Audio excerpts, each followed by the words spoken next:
Afternoon. Welcome. What I'm going to talk about this afternoon is JavaFX 2.0.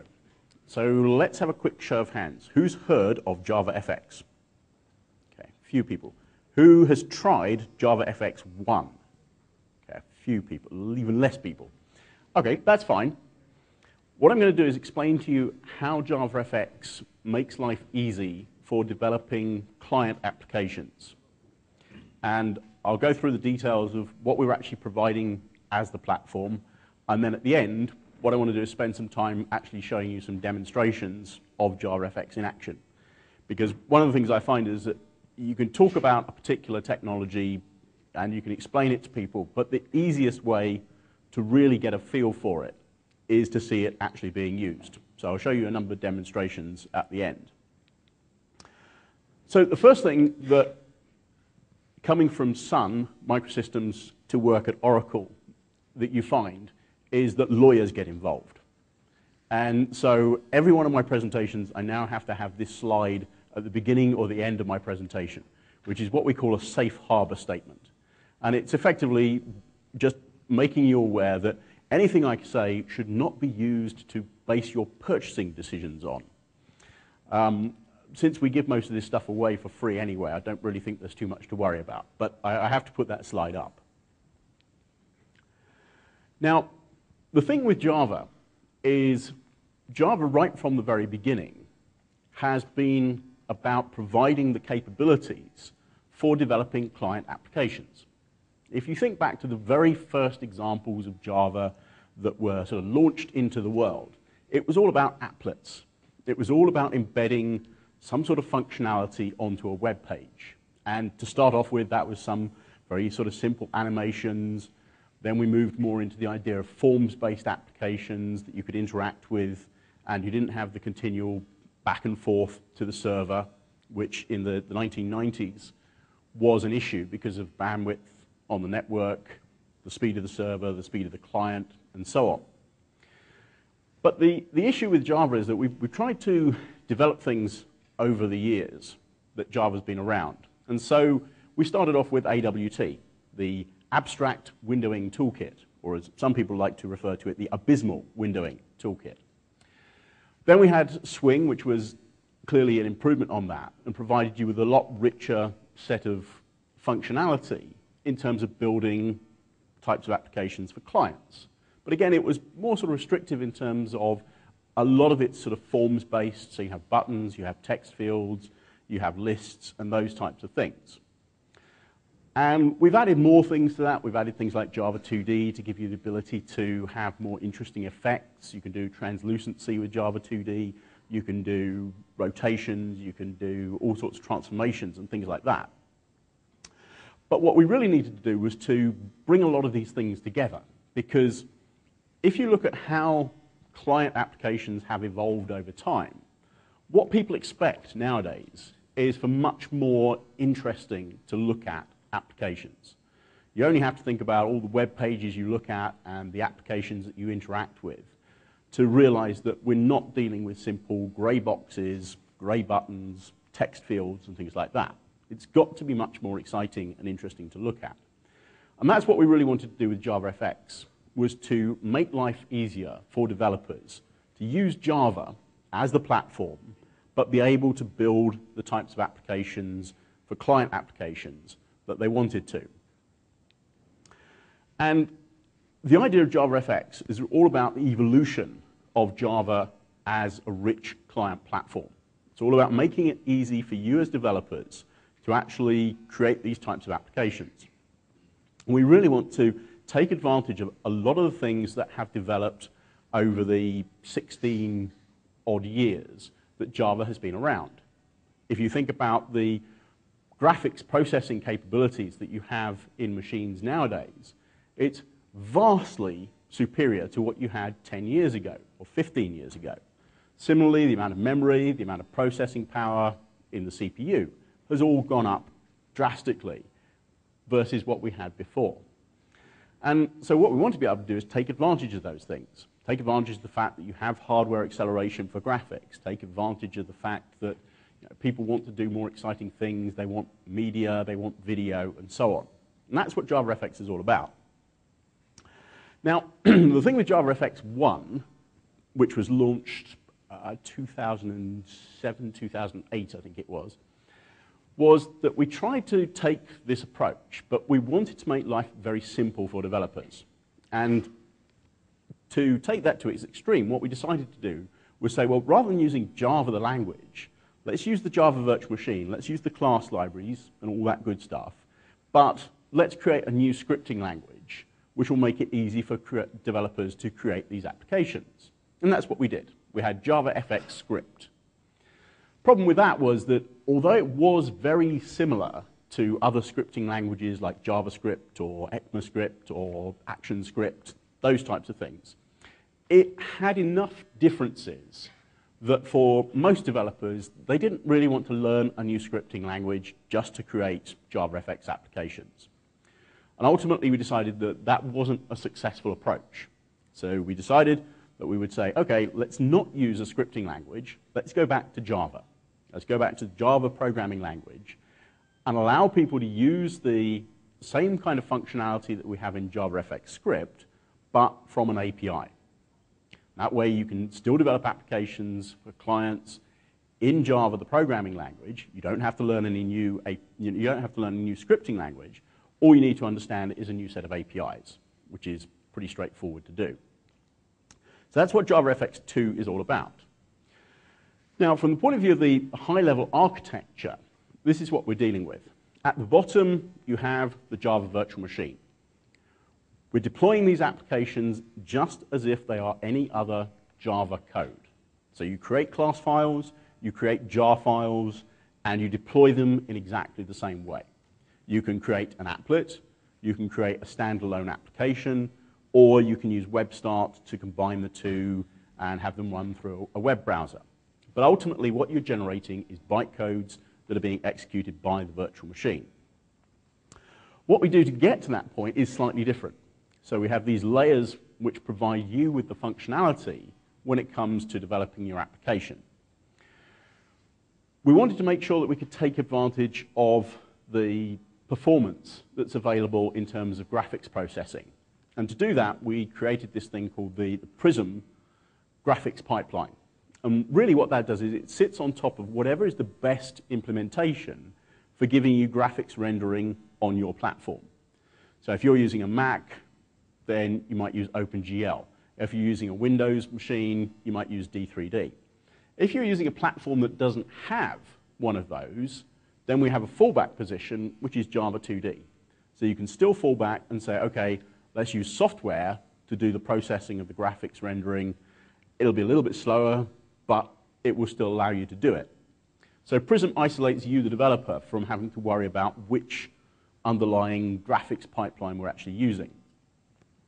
We also have the idea of a lightweight windowing toolkit. This is called Glass, which again makes it easier for you as developers to take advantage of whatever windowing system is being used underneath.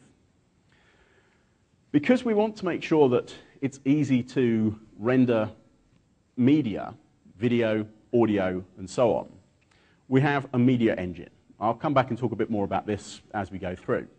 Similarly, integrating web content with a JavaFX application is something we consider to be vital. So we have the idea of a web engine, I'll come back and talk more about that, which enables you to render HTML as part of your application. To tie all that together, we have a thing called the Quantum Toolkit. And that really pulls all those different pieces together to make them available to JavaFX, the APIs. That then allows us to expose a set of APIs to you, the developer.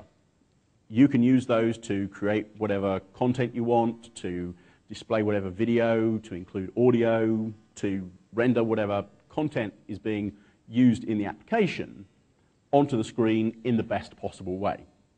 So the idea is to make it very simple for you, the developer, to say, okay, I'll use these APIs, but I don't care how it's actually getting onto my Mac, how it's actually getting onto Windows, how it's actually getting onto Linux, or whatever. One of the other things that we've done is to understand that when it comes to developing most client applications, there are multiple people involved. and the different people involved have different skill sets. What you typically find is that people who develop code are not necessarily the best graphic artists in the world. When I show you some of my demonstrations, you'll understand this. So I code, but I'm not a good graphic designer. Other people who are good graphic designers may not be the best coder in the world. And so you tend to find people who understand graphic design, people who understand how to write code. But the intersection of those two groups tends to be a fairly small number. When it comes to developing applications, what you really want to be able to do is say to a graphic designer, okay, you create the layout, you tell us where the components are going to go, where the buttons, where the images, all these different things. You design the layout, you show us what it's going to do. And then from the functionality point of view, what happens when somebody clicks on a button, what happens when somebody selects something from a list, those types of things. That we can provide to the developer, let them do the work in terms of coding up the actual actions. So to make that possible, what we've done is we've given you a set of Java APIs that you can use to do everything in JavaFX.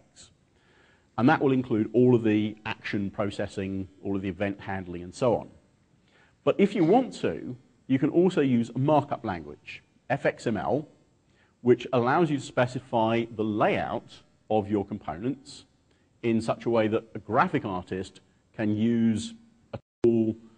We're actually in the process of developing an authoring tool at the moment, which allows you to drag and drop components, put backgrounds in, design how the things are going to look.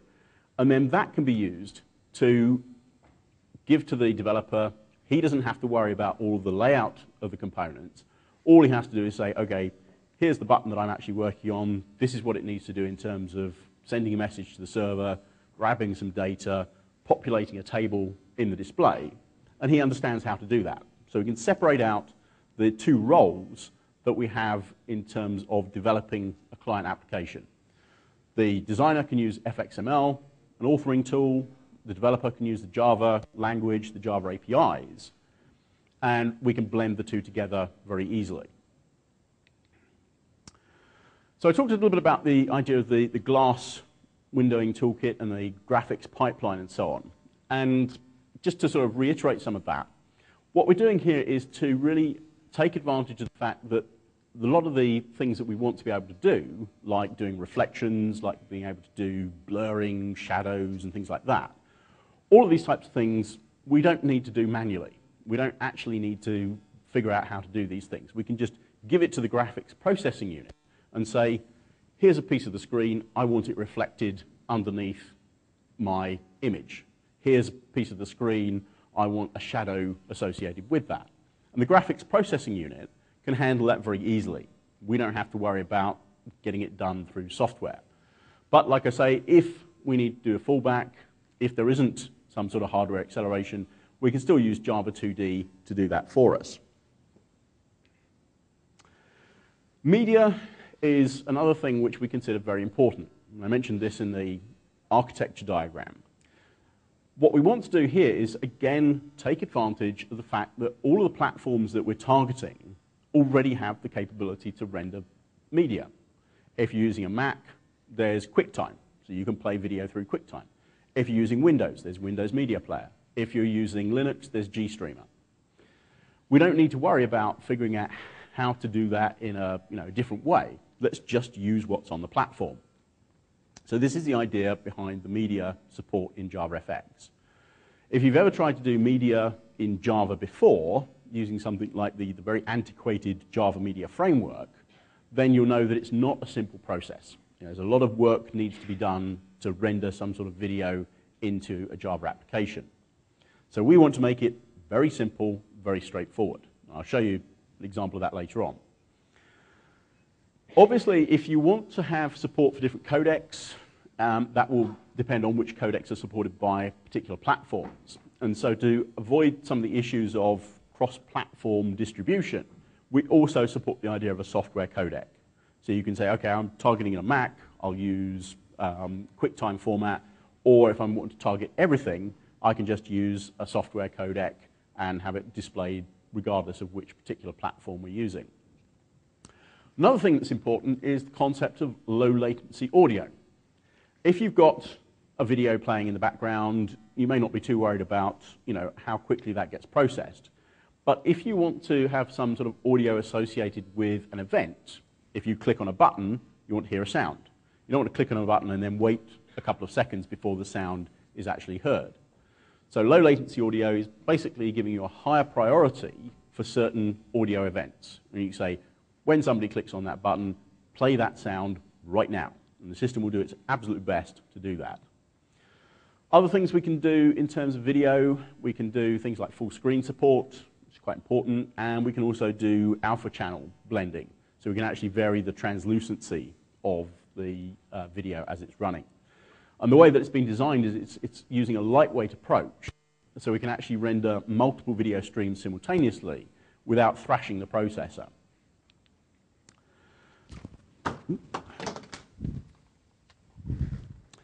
The WebView component is something that people have been asking for a long time.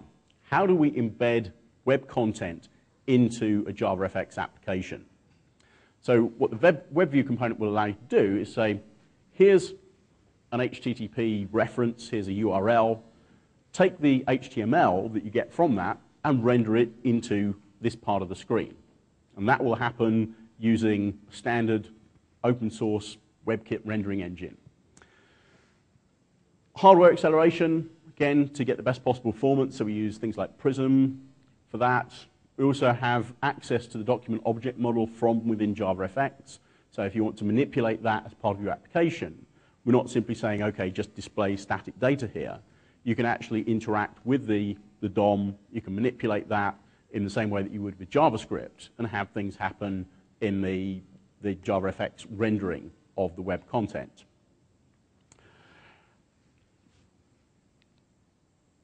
Swing and SWT interoperability. One of the things we did in JavaFX 1 was we allowed you to take a Swing application and, we allowed you to take a JavaFX application and embed Swing components into that. So you could use Swing buttons, you could use Swing text fields, and so on. That was a useful thing at that time because we didn't have a lot of controls in the JavaFX library. So we needed to use the things from Swing. With the fact that we've developed a lot more controls, which I'll explain as we go through, we don't really see that there's a lot of advantage of being able to integrate Swing components into a JavaFX application. But the other way around, we do see a lot of value for. So you can take a JavaFX component, JavaFX display, and actually treat that as if it was a Swing component. You can wrap it so that it appears to be a component, and then you can place it into the layout manager of a Swing application.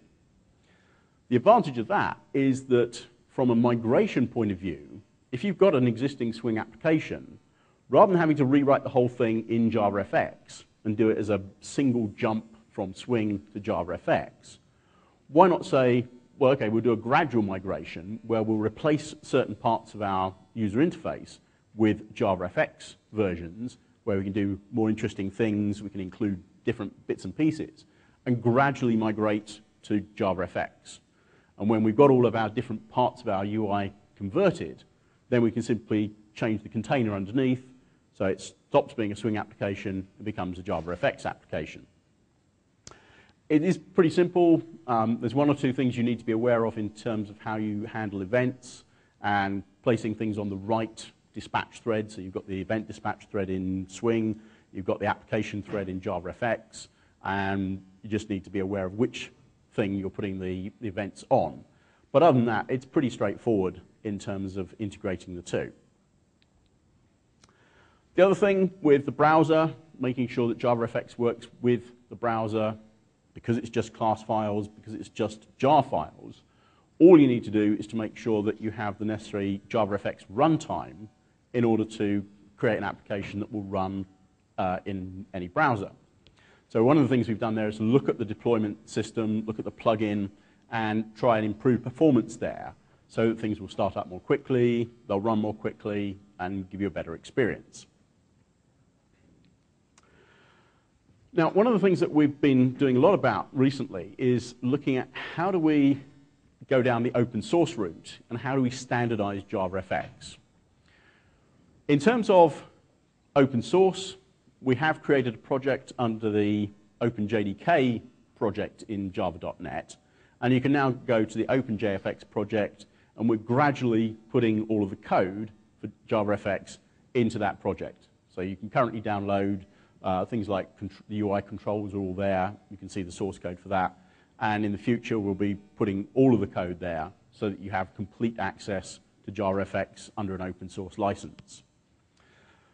The other thing is making sure that we standardize the way that JavaFX works. Because at the moment, we're saying, okay, this is what JavaFX is, this is what the APIs are. It would be nice if we could go down the same route that the rest of Java does in terms of the Java community process.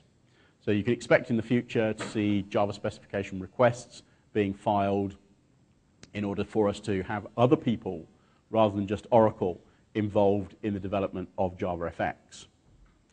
The other thing we're giving serious consideration to at the moment is for Java SE 8, including JavaFX as a standard part of the class libraries. So it won't be Java and JavaFX. JavaFX will just be, in the same sense as Swing, a part of the API that comes with Java. And that will simplify things like deployment because it will become part of the standard Java distribution. Talking of distribution, a couple of things that we've tidied up just recently is the licensing around redistribution. So if you want to create a JavaFX application and you want to distribute the JavaFX runtime with the recent changes to JavaFX 2.0.2 and beyond, then you're free to distribute the runtime environment as part of your application. Similarly, if you're looking for commercial support, we can now put JavaFX under the standard Java SE support license, and again, that applies to JavaFX 2.0.2 and higher. Okay, let's get into more of the sort of technical detail now. Here is a piece of JavaFX script code, and this is what things would have looked like in the early days of JavaFX. If we wanted to create the display on the right, a red circle in a window, what we would do is we would create a stage. And a stage is basically what holds the things that we're going to display on the screen. On the stage, we need a scene. And the scene is going to hold the actual visual components and the things that we're going to manipulate. So we have a scene, and then within the scene, you have certain properties. One of the properties of the scene is its content. So you have content, and in this case, it's only a single node, which is a circle. The circle has properties, which we can see. You've got the center position, both the x and the y coordinates. You've got a radius, and you've got the color that you're going to use to fill that. So it's a little bit different to Java, because you don't have the same kind of structure that we do before. It looks a lot more like JavaScript in the way that we've designed it. What that will do is it will give you a red circle, just as we see in the diagram. If we look at what that looks like now in JavaFX 2.0, switching back to the idea of a pure Java application, obviously we need to have a class now. So we'll have a class which is going to contain our main entry point, so our public static void main. This is going to extend the application class, which is part of the JavaFX runtime, and then all we have to do in our main is call launch on our JavaFX test class. What that will do is it will tell the JavaFX runtime this is what we want to start. JavaFX runtime will then set up whatever's needed and build the structure for displaying things on the screen. In terms of the methods that we use, there are lifecycle methods, start and stop. There's also an init method as well. But the main one we use is start. So when we have an extension of the application class, we need to implement the start method to tell JavaFX what it is we're actually doing. So we override the start method, and one of the parameters that's passed in is the reference to the stage, so that we don't have to create that manually. We simply get a reference to the stage, which is where things will be shown on the screen. Within that, we need to create the scene. So we instantiate a new scene as an object from the class, and then we set the stage, or set the scene of the stage to be the one that we've just created. So it's all pretty straightforward. Then we need to create an object for our circle. We instantiate a new circle class, and we pass in parameters, which are the properties of that circle. So we've got our center X, center Y, radius, and our fill color. And then we have to add the circle to our scene. So we get the children of our root node, and we add it there. Lastly, we just set the stage to be visible. And that will do the same thing that we saw before. There's a few extra lines of code, but essentially it's pretty similar. If we use FXML, we can do the same thing. So we can separate out the idea of the layout and the visual components from the code that's actually going to handle what they do. Clearly, there's not much that we're doing with our circle. So in this case, what we do is we create an FXML file which says that in this case we're using a border pane layout, we want the circle to be in the center, and then we're creating a circle with properties of radius of 50, center X, center Y, and we should probably also put in a color there. And then in terms of actually how we use that, in the start method, all we have to do is to use the FXML loader class and say, load this particular resource, this FXML file, and then use that as the input to what we're actually going to display. And that will generate the same red circle as we've seen before. So what the JavaFX environment uses is a scene graph. If you think about Swing and AWT, what they do is they use the idea of a container component hierarchy. So you have your containers, which could be a window, it could be a frame, it could be a panel, and then you have a layout manager, flow layout, grid bag layout, depending on what you want to do in terms of the arrangement of your components. And then you add your components to that. So you add your buttons, your text fields, and so on. JavaFX uses a scene graph. This is familiar to people who have done 3D programming in the past. What you have is a root node which represents the whole thing that you're displaying. And then underneath that, you have child nodes. Each child node can then have further children, but each node can only have one parent. So that's why it's called a directed acyclic graph. You can only have one parent. You can't attach the same node to multiple parents. What this allows us to do is to do some interesting things, because if we want to apply effects to a group of nodes, rather than having to do individually, we can simply apply the effect to the node which is the parent of all of those nodes. And by saying change the translucency of that parent node, it will automatically affect all of the child nodes below it. Now, I mentioned media and the way that we're doing things in terms of using the underlying platform. But what we want to do is to make life easy for you as a developer. So realistically, there's only 3 classes that you need to worry about in terms of rendering video. You've got the media class itself, which represents the source of your media, the movie file, the AVI file, or whatever. Then from that, you create a media player object. And the media player will add the ability to start, stop, rewind, fast forward, and so on. And then in order to render that into the scene, you need to make it a node in the scene graph. And so you create a media view object using the media player that you've got, and that will then enable you to place it into the scene, have it rendered, have it used in the way that any other node will be used. Table is a very important component for a lot of applications. Displaying data in a tabular form is something that we do a lot in many business applications. We wanted to make sure that that would work very well in JavaFX, so we created a full-featured table component. It's got all the things you'd expect, like resizable columns. You can move columns by dragging one from one place to another. You can group columns together. You can then move those groups of columns within the table and so on. It uses the standard model view controller pattern in terms of how we identify the different parts of the system. So the table view itself is really the view, and then you've got a model of the data that backs that. And to avoid overheads in terms of displaying large amounts of data, what we do is lazy loading. So if you've got a table which will show 20 rows of data, and your model has 10,000 rows of data, we don't try to read all that data in and render it before we start displaying things on the screen. It's like, okay, if we can only show 20 lines, read 20 rows of data, display that, and then start loading in advance. So if people want to move the table and scroll down, then they can. But we don't have to load everything in advance.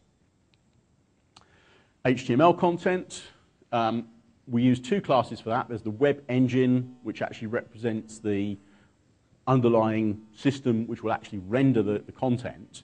And then again, because we need to convert this into a node for our scene graph, we have a web view component which will say, okay, here's a web page, this is where we want to render it, we can set its size, we can set its position, we can do various things with it in terms of how we use it. So an example here is that I can take a web component, a web view, and I can do exactly the same things to that web view that I can do to any other node in my scene graph. So here what I've actually done is I've rotated my web view, I've done a shear transformation on it, and I've done a reflection on it. And so I end up with a very useful component which allows you to look at a web page when it's slanted with a reflection underneath it. Another thing that we've done is to add functionality beyond some of the things that you get in Swing and AWT at the moment. If you want to render large data sets, it's quite often the case that you want to have some sort of chart to represent that data. Just looking at a table isn't enough. You need the ability to have like a pie chart or a scatter chart or an area chart or whatever. So we have all of these components as standard things in JavaFX.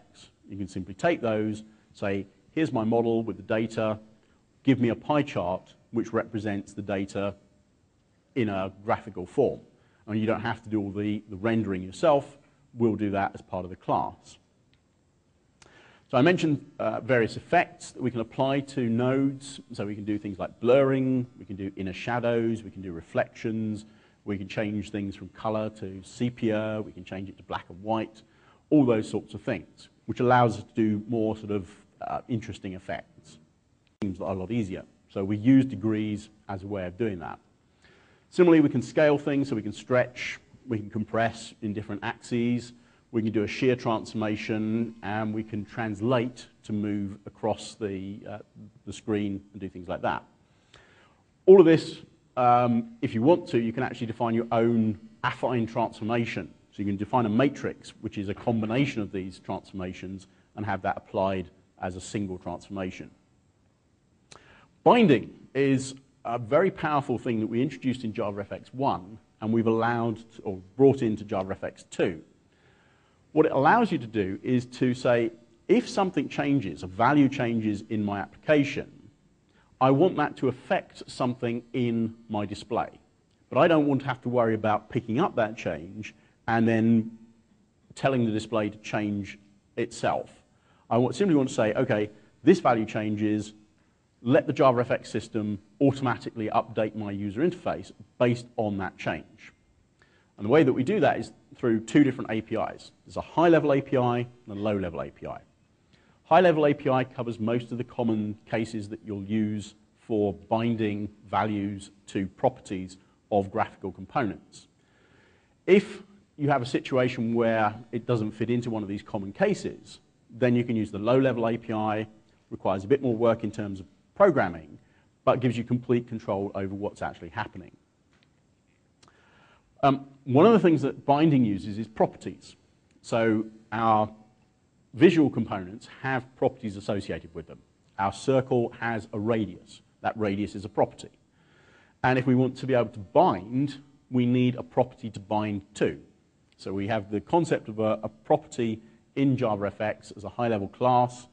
We've got implementations of that for all the primitive types like double, float, and so on. We've got string properties, and we've got object properties for basically anything else. Once you've got these properties, then you can either bind or unbind. You can also do a bidirectional binding. So if you've got two properties, you can bind one to the other so that a change in one will affect the other, but also the change in the second one will affect the first one as well. And you can say, is it bound to something? Quick example of that is how we can say, okay, if I've got a line on the screen, I want one end of it fixed, but I want the other end to be moved when I move the mouse. So what I do here is I create myself two properties. In this case, it's a simple double property, which represent one end of the line. I then create a new line, and I set one end to be fixed, and then I get the property that represents the x and the y coordinates of the other end of the line, and I bind those to the two properties that I've created. That way, when I change the values at any point, that will automatically change where the line is on the screen. Now, where this becomes very useful is when we start using timelines, because a timeline allows you to... No, I can't. You said 10 minutes, and now you put time out. I've got 10 minutes. So a timeline allows you to vary a value over a period of time. And by doing that, if you bind that value to something, you can change the property over a period of time. And to do that, we create the timeline, and then we have key frames and key values. So the key frame will set a particular point in time where we want a value to have a specific value. And then the key values allow us to set which values we're interested in. So here I've got the idea of a timeline which is going to change the radius of my circle. I have a key frame at 0 seconds, I have a key frame at 5 seconds, and I set the key values to be a radius starting at 30 and a radius ending at 300. When I run that timeline, the JavaFX runtime system will change radius from 30 to 300 over 5 seconds. If I bind that to my circle will grow on the screen automatically over a period of 5 seconds. You don't have to do anything more complicated than that. Just by binding to something which varies in a timeline will automatically change your display. Animated transitions are really just a way of making it simpler for you for certain types of things which would use a timeline. So if you want something to fade out by changing its translucency, if you want something to rotate, if you want it to follow a particular path on the screen, those things can all be done through a standard transition. We also have the idea of container transitions, so you can do things sequentially, you can do things in parallel, if you want multiple things to happen at the same time. And because transitions and timelines are related, you can actually combine the two. So you can have one transition which does like a fade in or a fade out, and then you can have a timeline which uses in conjunction with that to do something different. Tools, we're working on various things around NetBeans, we're working on things around IntelliJ, Eclipse, and so on. So there are plugins available for all of these to make it easier to develop for JavaFX. The other thing that we're working on is this idea of a scene builder application which allows graphic designers to drag and drop components and organize the layout and generate an FXML file from that. The other thing that you can do with that is you can use cascading style sheets, because all of the components in JavaFX have style sheet support built in, so you can change the look and feel of things without having to recompile your application. A few things about future directions: better integration with Java SE, as I've already mentioned, migration path for existing client UIs and so on, better web service support for the back end, more tooling, more modern device support, and so on. I'm going to battle through these slides a little bit quickly because I want to get onto the demos. So JavaFX basically is exactly what I've just told you. All sorts of interesting things there, but we'll get onto the demos to make this more interesting. And then from a roadmap perspective, we're at the point now, we're in sort of beginning of 2012, almost in the middle of 2012. We've just released the developer preview of the Linux version of JavaFX. So we now support Windows, Mac, and Linux as versions of JavaFX. And we've also released the authoring tool as a developer preview. So you can download all of those from the website. JavaFX 3 will be sometime in the future. That's more like the Java SE 8 timeframe and may well be integrated into Java SE 8. Place to go for more information. You can get this from the slides that you can download afterwards. So I've still got 5 minutes to do some demos. So let's switch into demos.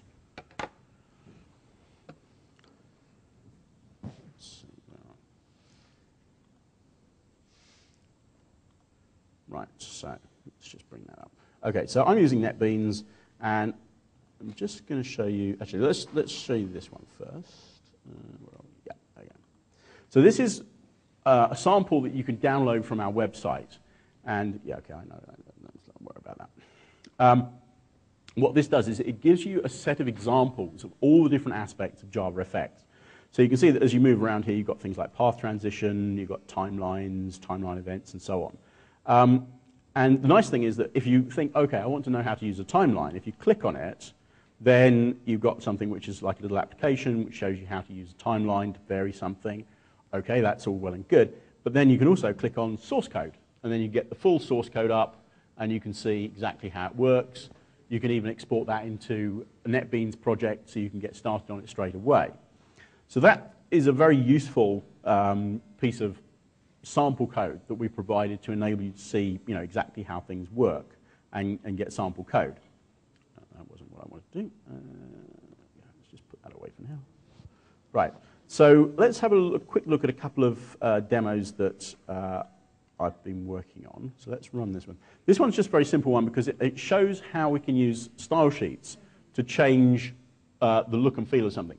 So I've got a very simple login screen here which takes a username, password, and a button.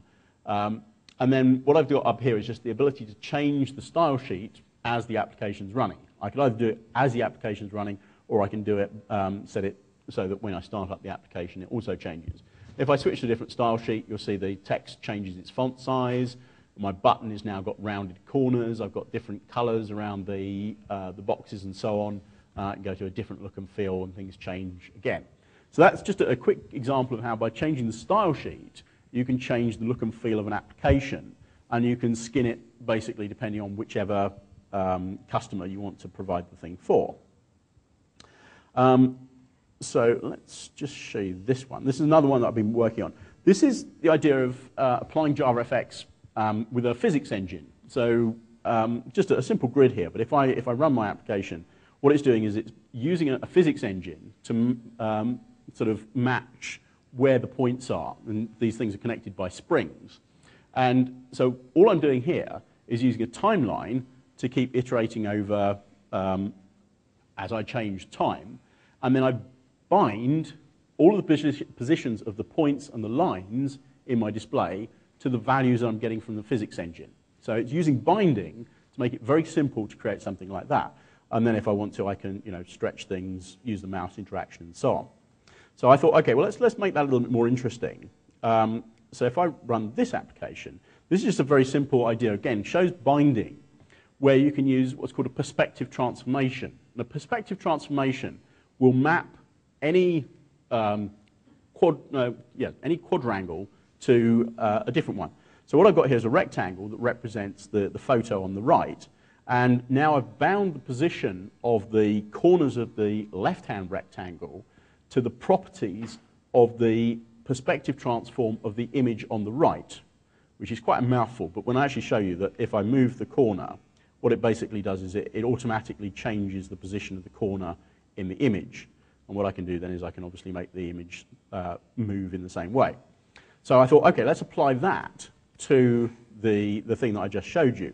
The one thing I will show you first is that perspective transform works very well until you get to the point where the image, you've actually got a re-entrant angle, and obviously it then flips to the other side, and that's just the way that the perspective transform works. So let's run that. So what I've done now is, so what I've got now is I've got the same image that you saw before, but now that is mapped onto the grid that you saw from the first example. So if I run this one, what will happen is that the image then does the same thing. Or you can see that the kind of glitching that happens is where the rectangles are becoming the wrong shape. But eventually it will settle down. And you'll see that what we're doing is mapping it. So again, all I'm doing is using binding to bind the position of the points in the image to the perspective transform that I'm using for the individual components of the image to do that. And then two last ones that I'm going to show you because I am almost out of time. Yeah, time out, but I'm going to keep going. Feel free to leave if you want to, but I'm going to keep going. So this is a very simple demonstration I did, which was really just to show a clock as a series of concentric circles. And it was really just one of the very early ones that I wrote to sort of show how you could do JavaFX. But the nice thing about this is a complete application. So just bear that in mind for a moment. Oh, okay, no, let's not do that. Okay, so now if I run this application, no, hang on, wrong one. Run that application. It's a problem with a development machine. So what I've got now is an application which I created which is like a book. So now if I pick up the edge of the book, I can open the book and have the cover sort of lifted up in effect. And that's by using a set of transformations, and then if I open it up enough and let go, I can use an animation to fold it down again. And then with the same idea here, I can use the inner page, but this time because it's a page and it's soft, I can actually drag the corner, and the corner sort of drags over. But remember that because everything in JavaFX is a node in a scene graph, an entire application is just a node. So what I did here was I thought, okay, well, let's put my clock as part of my page. So that's just saying, okay, stick the node in the page, and off it goes and does everything there. And I can fold another page over here. I can put some controls in there so I can enter things in a text field and whatever. And I can also run video in it. So I've got here a little bit of video that I'm running, and I can do things like I can clip that video, so I can apply a clipping region to it, and I can spin the video, and you'll see that it's still running the video at the same time. I can unclip it, I can spin it in a different way, things like that. Oh, okay, yeah, let's stop doing that. Just one more thing I'm going to show you, because we're also thinking about how to make JavaFX more interesting. So one of the things we showed at Java 1 last year, and this is something we are working on internally, was the idea of running JavaFX on iOS. So if I just bring that up, and hopefully that's going to start. Yeah, there we go. So it's a very simple application, but it does show, so if I press on there, the little fish should swim towards the bubble. That's a JavaFX application running on an iPad. So it's running on iOS. It doesn't break any of Apple's licensing terms and conditions, because what we do is we effectively bundle the JVM with the application. So we're not providing a separate runtime, we're bundling the JVM and the JavaFX runtime with the application. And then the other thing we've done, this really is the end, don't worry, it really is, is I can run an application. So this is on my mobile phone. You might just be able to see that that's my clock that I had running on the other application.